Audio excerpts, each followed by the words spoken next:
நியாயாதிபதிகளின் புஸ்தகத்தில் 7வது அதிகாரம் 4-7 வரைக்கும் உண்டான வசனங்கள் நமக்கு ஒரு காரியத்தை கற்பிக்கிறது. ஒருவேளை இந்த யுத்தம் வருகிறது என்று நமக்கு சொன்ன உடனே எல்லாருக்கும் அந்த ஆர்வம் இருக்கும். சாத்தானோட சண்டை தானே, நானும் சண்டைக்கு வர்றேன், நானும் யுத்தம் செய்ய போறேன், என் கையில் ஒரு பட்டயம் கொடுத்தா நல்லா இருக்கும், ஆசை இருக்கும் எல்லாருக்கும். எனக்கு கூட தான் வெறி இருக்கிறது, சாத்தானை எப்படியாவது அடிச்சு 2 மிதியாவது மிதிச்சிடணும் அப்படின்னு நான் தான் நினைக்கிறேன். ஆனா கர்த்தர் நம்மை அனுப்பினால் ஒழிய, கர்த்தர் நம்மை எழுப்பினால் ஒழிய, இராணுவத்தில் நம்மை அப்பாயிண்ட் பண்ணால் ஒழிய நம்ம அந்த இடத்துக்குள்ளே போக முடியாது. அதனால எல்லாருக்கும் அந்த ப்ராஜெக்ட் கொடுக்கறது இல்லை. கர்த்தர் யுத்தத்திற்கு என்று ஒரு கூட்டத்தை தனியாய் பிரிக்கிறார். அவங்க தான் யுத்த வீரர்கள், வாரியர்ஸ். எந்த தேசத்திலையும் பாருங்க, எல்லாரும் சண்டை போட முடியாது. எல்லாரும் போட முடியுமா? எல்லாரும் சண்டை போக முடியாது. ஒரு கூட்டத்தை தேர்வு செய்வார்கள். அவனுக்கு நல்ல ஹைட் இருக்கணும், வெயிட் இருக்கணும், சண்டை போட தெரியணும், எல்லாவற்றுக்கு மேல அந்த தேச பக்தி இருக்கணும். இல்லாவிட்டால் போய் இராணுவ ரகசியங்கள்லாம் வித்துருவான். தேச பக்தி இருக்கணும். இந்த மாதிரி நிறைய அணுகுமுறைகளை வைத்து தான் அவர்களை தேர்வு செய்வார்கள். கர்த்தர் யாரை தேர்வு செய்கிறார் பாருங்க. எல்லாருக்கும் ஆசை இருக்கும் சண்டை போடணும். இப்போ பாருங்க 7வது அதிகாரம் சொல்லுகிறது, அப்பொழுது கிதியோன் ஆகிய யெருபாகாலும் அவனோடு கூட இருந்த, அந்த நியாயாதிபதிகளின் புஸ்தகம் 7வது அதிகாரம், அவனோடு இருந்த யாவரும் காலமே எழுந்து புறப்பட்டு ஆரோத் என்னும் நீரூற்றின் அண்டையிலே கிட்ட பாளையம் இறங்கினார்கள். மீதியானியரின் பாளையம் அவனுக்கு வடக்கே மோரே மற்றுக்கு, அங்கே காணப்பட்ட மோரே மேட்டிற்கு பின்னான பள்ளத்தாக்கில் இருந்தது.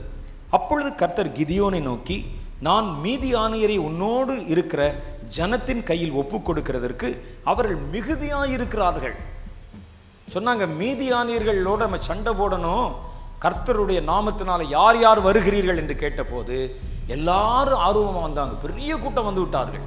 கிதியோன் அழைத்த பொழுது எல்லாருக்கும் சண்டை போட ஆசை, எதிரிகளை யுத்தம் செய்து நம்ம துவம்சம் பண்ணி அழிக்கணும்னு ஆசை. எல்லாரும் போனாங்க. போய் அவர்கள் மீதியானுடைய பாளையத்துக்கு போறதுக்கு முன்னால் ஆண்டவர் சொல்றாரு, எப்பா கொஞ்சம் நில்லுங்க, நீ எல்லாரையும் அழைத்து கொண்டு போகிறாய், நான் மீதியானியர்களை உன் கையிலே ஒப்பு கொடுப்பதற்கு உன்னோடு கூட இருக்கிற ஜனங்கள் மிகுதியாக இருக்கிறார்கள். எங்கள் கை எங்களை ரட்சித்தது என்று அவர்கள் சொல்லாதபடிக்கு வீம்பு பேசுவதற்கு இடமும் உண்டாகும். நாங்க தான் சண்டை போட்டோம், இவ்வளோ பேர் போனதுனால தான் ஜெயித்தோம், இதுல கர்த்தருடைய கிருபை என்றெல்லாம் ஒன்றும் இல்லை, நாங்க இத்தனை பேர் பெரும் கூட்டமாய் போனதுனால அவர்களை துரத்தி விட்டோம் என்று அவர்கள் பேசுவதற்கு இடம் உண்டாகும். ஆகையால் பயமும் திகிலும் உள்ளவன் எவனோ அவன் திரும்பி கீலேயாத் மலைகளிலிருந்து விரைவாய் ஓடி போக கடவன் என்று நீ ஜனங்களின் செவிகள் கேட்க பிரசித்தப்படுத்து என்றார். கூட்டமாய் அழைத்த போது எல்லாரும் வந்துட்டாங்க. ஆனா உள்ள இவன் எல்லாருமே சண்டை போட லாயக்கு இல்லாதவன். பார், பெரும் திரள் கூட்டம் இருக்கிறது. இந்த கூட்டத்துல சண்டைக்கே சம்பந்தம் இல்லாத, யுத்தத்திற்கு சம்பந்தம் இல்லாத ஆர்வ கோளாறிலே வருகிறவர்கள் இருக்கிறாங்க. சில ஆள் அப்படிதான் ஆர்வ கோளாறில் இறங்கி விடுவார்கள். நேற்று நான் அந்த கூட்டத்துக்கு போனேன், ஜெபம் பண்ணாங்க, என் மேலே ஒரு ஆவி இறங்கின மாதிரி தெரிஞ்சிச்சு, நான் கர்த்தர் நாமத்தில் பிசாசை துரத்த போகிறேன், விரட்ட போகிறேன்னு சொல்லி எங்கேயாவது கொண்டு கையை வச்சுட்டு கடைசியில் அடி வாங்கிட்டு திரும்புவாங்க. பார்த்துருப்பீங்க நீங்கள் நிறையா. போனேன் பாஸ்டர், கை வச்சேன் பாஸ்டர், அந்தம்மா குணமாயிருச்சு, நான் மாட்டிக்கிட்டேன் பாஸ்டர்ன்னு சொல்லுவாங்க. அப்படி கை காலெலாம் விளங்காமல் ராத்திரெல்லாம் வந்து உளர்றேன் புலம்புறேன்னு சொல்லுவாங்க. கர்த்தர் சொன்னார், இவர்கள் அழைக்கப்பட்டு இல்லை, ஆர்வத்தில் வந்திருக்கிறாங்க. நான் யுத்தத்துக்கு கூப்பிட்ட போது ஆர்வமாக வந்தாங்க, நல்லது. ஆனால் இவர்கள் தகுதி இல்லாதவர்கள். பாரு, இந்த கூட்டத்தை பார்த்து நீ சொல்லு, பயமும் திகிலும் உள்ளவன். பயப்படுகிறவன் யுத்தத்துக்கு வரக்கூடாது. பயமும் திகிலும் எவனுக்காவது இருந்துச்சுன்னா வீட்டை பார்த்து ஓடிரு என்று சொல்லி இவர்களுடைய சப்தம் கேட்க, காதுகள் கேட்க நீ சொல்லு என்றான்.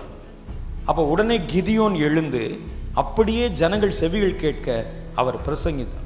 அப்பொழுது அந்த சத்தத்தை கேட்டு ஜனங்கள்ல 22,000 பேர் ஓடிட்டாங்க. அவர் சொன்னோடனே பயமும் திகிலும் உள்ளவெல்லாம் ஓடி போயிறியான்னு சொன்னோடனே அவனுக்கு பயம் வந்துருச்சு. என்னமோ நடக்க போகுது போல இருக்கு, அதனால்தான் இந்த எச்சரிக்கை சொல்லுகிறார்கள் என்று சொல்லி 22,000 பேர் அந்த இடத்திலிருந்து ஓடிவிட்டார்கள். பாருங்க, அப்ப பயப்படுகிறவனும் திகில் உள்ளவனும் கூட பயப்படாதவன் மாதிரி, இவ்வளோ பெரிய கூட்டம் இருக்கே, நம்மையா தாக்கிடுவாங்க, கூட்டத்தோடு நம்ம கத்திக்கொண்டே ஓடிவிடலாம் என்று சொல்லி உள்ளே நுழைந்தவர்கள் அவர்கள். இங்கே அவங்க ஃபில்டர் பண்றதுக்கு பயம் உள்ளவன் யார், திகில் உள்ளவன் யார், வெளியே வான்னு சொன்னா 22,000 பேர் உள்ள இருந்திருக்கிறான். கர்த்தர் சல்லடை போட்டு சலிச்சு பார்க்கும்போது தான் தெரிகிறது, தேவையற்ற மனிதர்களும் யுத்த புருஷர்களைப் போல வேடமணிந்து உள்ளே வந்திருக்கிறார்கள். பயப்படுகிற உள்ளே நடுங்கிக்கிட்டு இருக்கிறான், என்ன நடக்குமோ என்று திகிலவனுக்குள்ளே இருக்கிறது. பயப்படுகிறவன் உள்ளே போக முடியாது. நமக்கு இன்றைக்கு எத்தனை பயங்கள் என்று யோசித்து பாருங்கள். எதிர்காலத்தை பற்றிய பயம், பிசாசை பற்றின பயம், எவ்வளோ பயம் இருக்கு நமக்குள்ள. நம்முடைய வாழ்க்கையை குறித்து நமக்கு பயம். எத்தனை பயத்தினால் நம்ம அங்கே ஆட்கொள்ளப்பட்டிருக்கிறோம். சூழ்நிலையை பார்த்து பயம், எதிரிகளை பார்த்து, மனிதர்களை பார்த்து பயம். ஆனால் நம்ம இங்கே உள்ளே நின்று கொண்டு சொல்லுவோம், கர்த்தர் என்னையும் யுத்தத்திற்கு அழைத்தார், அதனால தான் இந்த கூட்டத்துக்கு நான் மாசம் வருகிறேன். ஆகவே கர்த்தர் என்னை அழைத்திருக்கிறார், கூட்டத்துக்கு வந்ததுனால நான் இந்த யுத்தத்தை செய்ய போறேன். நீ ஏன் நினைக்க கூடாது? நீ வாழ்க்கையிலே பயப்படுகிறவனாக இருந்தால், பயம் சொன்ன பிசாசுக்கு மாத்திரம் இல்லை, நீங்க எதை குறித்த பயம் உங்களுக்குள்ள இருந்ததானால், உங்கள் எதிர்காலத்தை பார்த்து பயப்படுறீங்களா? பயமுறுத்தவர்களை பார்த்து பயப்படுகிறீர்களா? உங்கள் வாழ்க்கையை பார்த்து பயப்படுகிறீர்களா? பயமும் திகிலும் உள்ளவன் யுத்தத்துக்குள்ளே நுழைய முடியாது. சொன்ன உடனே பாருங்க, 22,000 பேர் போயிட்டாங்க. கர்த்தர் அப்படி ஃபில்டர் பண்ணுகிறார்.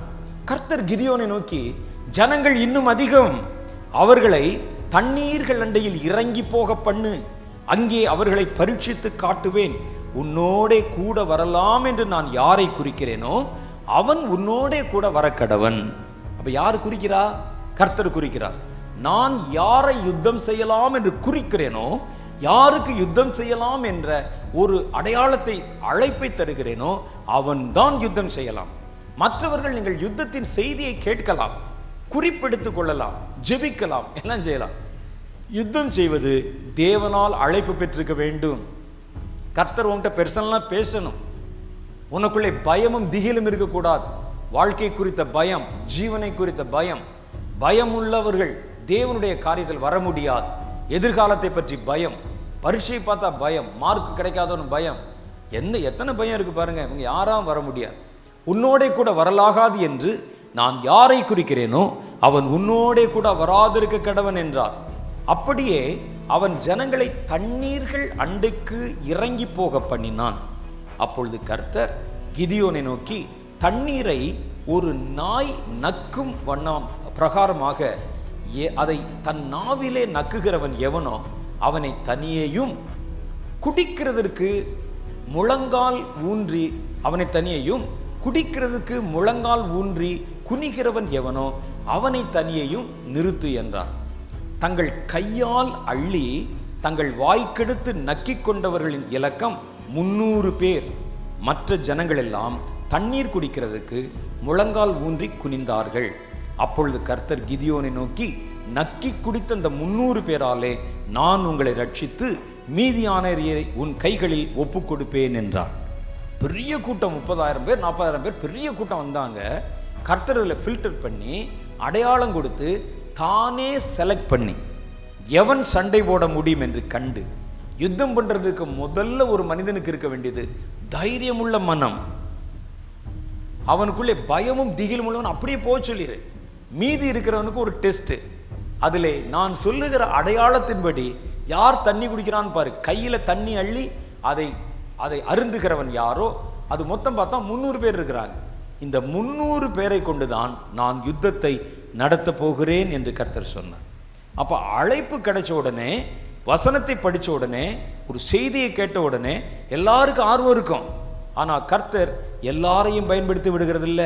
கர்த்தருக்கென்று கடைசி காலத்தில் யுத்தம் செய்ய வேண்டியவன் கர்த்தரால் அழைக்கப்பட வேண்டும். அது நீங்கள் ஒரு மனிதனை உருவாக்க கூடாது. சில ஆளுக்கு பார்ப்பாங்க, சரி என்ன சென்னையில் யுத்தம் அவ்வளோதானே, சென்னையில் ஒரு பெரிய வார்ஃபேர், எழுப்புதலுக்கு விரோதமாக கிரீஸ் ராவி சென்னையில் இருக்கு, சரி யாரை பயன்படுத்தலாம் அப்படின்னு பார்க்கறது. பார்த்துட்டு நமக்கு வேண்டிய ஆட்களை பார்க்கறது. ஓ இவன் நல்லா இருக்கிறானே, இவன் அனுப்பு. இவனுக்கு அந்த அழைப்பு இருக்கானே நம்ம யோசிக்க மாட்டோம். அவன் நம்முடைய இனத்தானா இருக்கிறானான்னு பாரு, நம்ம ஊழியத்தை சேர்ந்தவனா இருக்கிறானான்னு பாரு, நம்ம ஜாதியை சேர்ந்தவனா இருக்கிறான், அதெல்லாம் சரி வராது. கர்த்தரால் அழைக்கப்பட்டவன் எவனோ அவனால் தான் கர்த்தர் ஜெயத்தை கட்டளிட முடியும். மற்றவர்களை கர்த்தர் நிறுத்தி போடுவார். மற்றவர்களை யுத்தத்துக்குள்ள கொண்டு வந்தீங்கன்னா யுத்தம் நின்றுவிடும். அந்த யுத்தத்திற்கு உண்டான புருஷர்களை தேவன் தான் ஏற்படுத்த வேண்டும், மனுஷன் ஏற்படுத்தக்கூடாது. நாம் ஒருவேளை கர்த்தர் சொல்றாரு, இந்த பட்டணத்துல ஒரு பெரிய யுத்தத்தை செய்யணும், எழுப்புதலுக்கு விரோதமாய் கிரியை செய்கிற பொல்லாத ஆவிகள் இந்த சென்னையிலே முழுக்க முழுக்க இறங்கி இருக்கிறது, அதுக்கு விரோதமா நீங்க ஒரு திட்டம் செய்து யுத்தம் செய்யணும்னு சொன்னா நான் உடனே பார்ப்பேன் யாரை வைத்து செய்தாலும் அது நடக்கும். யார் யார் இதுல பலவான், யார் யார் பிசினஸ் பண்றவன், யார் யார் கையில காசு இருக்கு, யார் யாரை வைத்து இது நடத்த முடியும், யார் என்னை சேர்ந்தவன், என்னுடைய பிராண்டை சேர்ந்தவன், இப்படிலாம் யோசிச்சா யுத்தம் செய்ய முடியாது. யார் யாரெல்லாம் வர்றீங்க வாங்க அப்படின்னு சொன்னோன்னே ஒரு பெரிய கூட்டம் வந்துருவாங்க. சரி வா, நீ லெஃப்ட்ல போ, நீ ரைட்ல போ, நீ அந்த பக்கத்துல இருக்க பேய்கிட்ட போ, நீ போய் பிசாசை துரத்து, இப்படிலாம் சொன்னாலாம் போக மாட்டான். ஒரு மனிதனை அனுப்ப வேண்டுமானால் அவனை நம்ம சரியா ஆயத்தப்படுத்தி அவனுக்கு இதெல்லாம் கற்றுக் கொடுத்து அனுப்பணும். எத்தனை பேர் இப்படி போறாங்கன்னு நீங்க நினைக்கிறீங்க? எல்லாரும் உற்சாகத்தில் புறப்பட்டு வந்துருவாங்க. இப்போ நான் கூப்பிடுறேன், நம்ம சென்னை பட்டணத்தை சுற்றிலும் நம்ம ஒரு பெரிய ஒரு ப்ரேயர் வாக் போய் மறைந்திருக்கிற பிசாசுகளை துரத்தணும் அப்படின்னு சொல்லி நான் இப்போ அனௌன்ஸ் பண்ணான். ஒரு பெரிய கூட்டம் வந்துருவாங்க. ஆனால் எல்லாராலும் இது செய்துவிட முடியாது. அவன் உண்மையிலேயே தேவ அழைப்பு பெற்றவன் தானா என்பதை நம்ம சோதிக்கணும். என் மனசுல இப்ப கர்த்தர் என்ன சொல்றாருன்னா, அப்படிப்பட்ட ஜனங்களை தேர்வு செய்து அவர்களுக்கு கற்றுக் கொடுக்கணும். இதெல்லாம் சும்மா அழைத்தால் ஆர்வத்தில் வருவார்கள். அவங்களை கொண்டு போய் நீங்க யுத்த களத்தில் நின்று அடிபட்டு விடுவார்கள். அப்படிதான் பாருங்க, ஆர்வத்தில் அண்டர் எஸ்டிமேட் பண்ணி எந்த ஆயத்தும் இல்லாமல் தங்களுக்குள் இருக்கிற பாவத்தை அவர்கள் அப்புறப்படுத்தாமல் ஆயிப்பட்டின ஒரு சின்ன இடம் தான், ஒரு சின்ன கிராமம் தான், போய் நின்று 36 பேர் வெட்டப்பட்டு விழுந்தார்கள். புறமுதுகிட்டு காட்டி ஓடி வந்தார்கள், துரத்தப்பட்டார்கள். இது சும்மா நம்ம ஆர்வத்தில் செய்யற காரியம் இல்லை. வந்தவனெல்லாம் வச்சுக்கொண்டு அங்க இந்த இடத்துல வைத்துக்கொண்டு வித்தை காட்டுவதல்ல. சாத்தான் அப்படிலாம் போக மாட்டான். போகிறவர்களுக்கு கற்றுக் கொடுக்கணும், அவர்களுக்கு பாதுகாப்பை சொல்லிக் கொடுக்கணும், அவர்கள் எப்படி நடக்க வேண்டும் என்று சொல்லிக் கொடுக்கணும், அவனுக்கு அந்த அழைப்பு இருக்கிறதா என்று தெரிய வேண்டும். கர்த்தர் அவனுக்கு அந்த காரியத்தை உறுதிப்படுத்த வேண்டும். அப்படிப்பட்டவங்களை நீங்க வச்சு அனுப்பியிருந்தீங்கன்னா சத்துருவை நீங்கள் துரத்தி விடலாம். சில இடங்களை நாங்க பார்த்துருக்கிறோம். போவோம், ஜோம் பண்றோம், ஜோம் பண்றாங்க, சுத்துறாங்க, எல்லா இடத்துலையும் அலைகிறோம், அலைந்து வருகிறோம், எல்லாம் வந்துடும். ஆனா அந்த இடத்துல பார்த்தீங்கன்னா இன்னும் அப்படிதான் இருக்குது பிரச்சனை. பிசாசு ஓடின மாதிரி தெரியல. ஏதோ நம்முடைய திருப்திக்கு ஒரு காரியத்தை செய்திருக்கிறோம், ரிசல்ட் இல்லை. காரணம், அது திட்டமிடப்படவில்லை, அழைக்கப்பட்டவர்களால் அந்த காரியம் நிறைவேற்றப்படவில்லை, சரியான விதத்தில் யுத்தம் செய்யப்படவில்லை, சாத்தான் துரத்தப்படவில்லை. துரத்தப்பட்டதாக நீங்கள் உங்கள் கற்பனையிலே இமேஜினேஷன் பண்ணி கொண்டு வருகிறீர்கள். தேசம் சுத்திகரிக்கப்படல, அது அப்படிதான் நிக்குது. ஆனா அந்த போயிட்டு கடந்து வந்தவருடைய வாழ்க்கையில பார்த்தீங்கன்னா அடி விழுது. ஆகிப்பட்டணம் அப்படிதான் இருக்கிறது, அசைக்கப்படவில்லை. ஆனா பட்டணத்தை அசைப்போம் என்று போனா பாருங்க, இவன் தான் புறமுதுகிட்டு ஓடி வர ஆரம்பித்தான். கற்றுக் கொடுக்கணும் அவனுக்கு. கிறிஸ்துவை அறியாமல் ஒரு மனுஷன் யாரோ சொன்னான் என்பதற்காக உற்சாகப்படுத்தி கொண்டு பவுலின் நாமத்திலும் இயேசுவின் நாமத்திலும் வெளியேறி போ என்று சொன்னால் பிசாசு போக மாட்டான், வஸ்திரத்தை உரிந்து கொண்டு துரத்தி விடுவான். கர்த்தர் யாரை அழைக்க, ஒருவேளை நான் இதை குறித்து பிரசங்கம் பண்ணுகிறேன் என்பதற்காக கர்த்தர் என்னை யுத்தத்துக்கு அழைப்பாரா என்று சொல்ல முடியாது. சாமுவேலை வைத்து ஒரு மனிதனை அபிஷேகம் பண்ணினார் ஒழிய சாமுவேல் எங்கேயா சண்டைக்கு போனாரா? போல. சாமுவேல் ஒருவேளை அங்கே எப்படி யுத்தம் செய்ய வேண்டும் என்கிற யுத்த கலை குறித்து மோசே இடத்தில் கர்த்தர் பேசினாலும் மோசே யுத்தத்துக்கு போல. யுத்தத்திற்கு என்று கர்த்தர் யாரை தேர்வு செய்தாரோ அவன்தான் அந்த யுத்தத்தை நிறைவேற்ற முடியும். ஆகவே யுத்தம் செய்பவன் முதல் பாயிண்ட், தேவனால் அழைப்பு பெற்றிருக்க வேண்டும். இந்த யுத்தத்திற்கு நீதான். அப்படி அழைப்பு பெற்றவனை தான் கர்த்தர் வெண்கல வில்லும் தன் விரல்களால் வளையும்படி யுத்தத்திற்கு அவனை பழக்குவிக்க முடியும். அப்ப அதை நாம் தெரிந்து கொள்ளணும். இன்னைக்கு நம்ம என்ன செய்யணும்னா, என்னை அந்த யுத்த களத்திற்கு, கடைசி கால ஆவிக்குரிய யுத்தத்தை நிறைவேற்ற என்னை நீர் அழைத்திருக்கிறீரோ என்று பார்க்கணும்.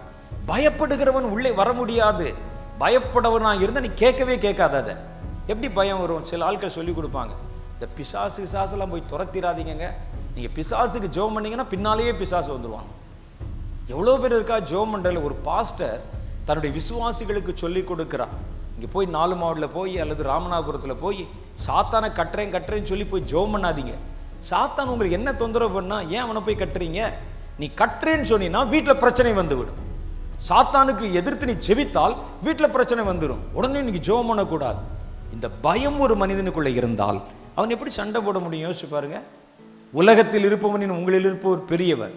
இரண்டாவது, நீங்கள் தேவனால் உடைய அழைப்பை பெற்றவர்களாக இருக்கணும். இல்லாதவர்களை கர்த்தர் பயன்படுத்த முடியாது.